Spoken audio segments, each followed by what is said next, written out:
नमस्कार दोस्तों, आप देख रहे हैं HW न्यूज और मेरा नाम है सोनू कनौजिया। आज एक और कांग्रेस के सिपाही ने कांग्रेस का दामन छोड़ दिया। पिछले कुछ वक्त से कांग्रेस के लिए यह आम बात हो रही है कि कांग्रेस में इनकमिंग से ज्यादा नेताओं के आउटगोइंग हो रहे हैं। नेता जो है वो पार्टी को छोड़ते जा रहे हैं। आज इसी मुद्दे पर हम बात करेंगे और जानने की कोशिश करेंगे कि आखिर कांग्रेस में ऐसा क्या हो रहा है जिसके वजह से पार्टी छोड़ने वाले नेताओं की लिस्ट लगातार बढ़ती जा रही है। लेकिन उसके पहले मेरी आपसे अपील है कि आप इस वीडियो को बड़े पैमाने पर शेयर करें। आज कांग्रेस के जिस नेता ने पार्टी छोड़ी है उसका नाम है अनिल एंटोनी। अनिल एंटोनी केरल कांग्रेस से जुड़े हुए थे।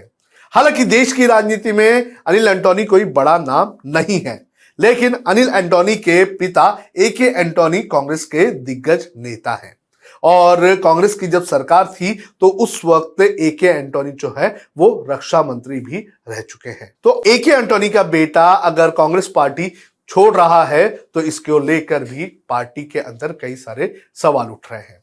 अब अनिल एंटोनी ने पार्टी क्यों छोड़ी है, इसका कारण जब हम जानेंगे तो हमें पता चलेगा कि ये जो कारण है ये सिर्फ अनिल एंटोनी के लिए नहीं है, बल्कि सिद्धांतिक तौर पर जिन जिन लोगों ने कांग्रेस छोड़ी है उन लोगों ने भी कहीं ना कहीं इसी तरह के कारण बताए हैं। और यही कारण कांग्रेस के लिए एक बहुत बड़ा नुकसानदायक साबित हो रहा है। अनिल एंटोनी ने पिछले दिनों जिस तरह से BBC की डॉक्यूमेंट्री आई थी और सरकार ने उस पर पाबंदी लगाई थी, तो अनिल एंटोनी ने सरकार का समर्थन किया था। अनिल एंटोनी ने यह कहा था कि ऐसी जो डॉक्यूमेंट्री है वो भारत के लिए खतरा है।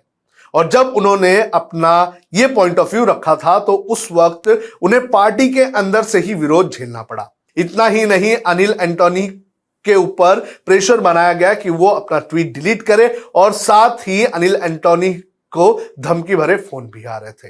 तो अनिल एंटोनी ने यह कहा था कि उन्होंने अपने विचार रखे थे और विचारों को खुले तौर पर रखने की पार्टी में आजादी होनी चाहिए थी। लेकिन जिस तरह से कांग्रेस के नेताओं ने अनिल एंटोनी के साथ व्यवहार किया, उसके बाद से ही लगातार पार्टी के अंदर किस तरह की पॉलिटिक्स चल रही है उसको लेकर सवाल उठने लगे थे। अनिल एंटोनी के पहले जयवीर शेरगिल ने इस्तीफा दिया था। उन्होंने क्या कहा था?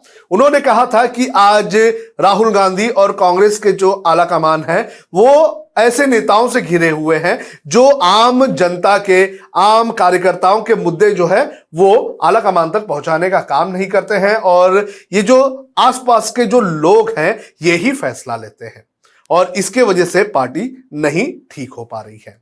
इसके पहले गुलाम नबी आजाद, कपिल सिब्बल, G23 के नेता, इन्होंने भी यही सारी बातें रखी थी। उन्होंने भी अपने विचार जो है वो पार्टी जिस तरह से फंक्शन कर रही थी उसके खिलाफ रखे थे।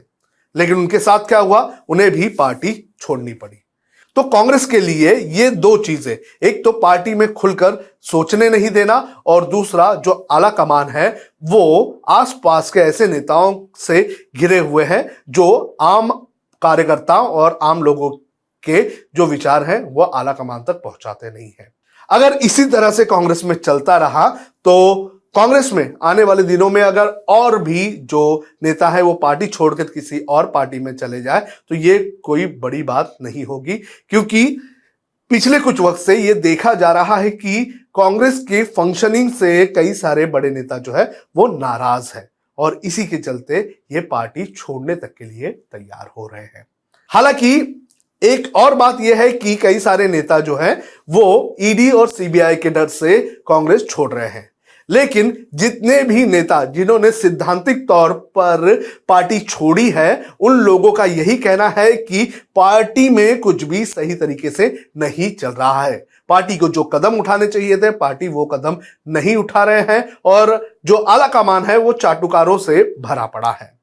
आपका इस पूरे मामले पर क्या कहना है, आप कमेंट करके हमें जरूर बताएं।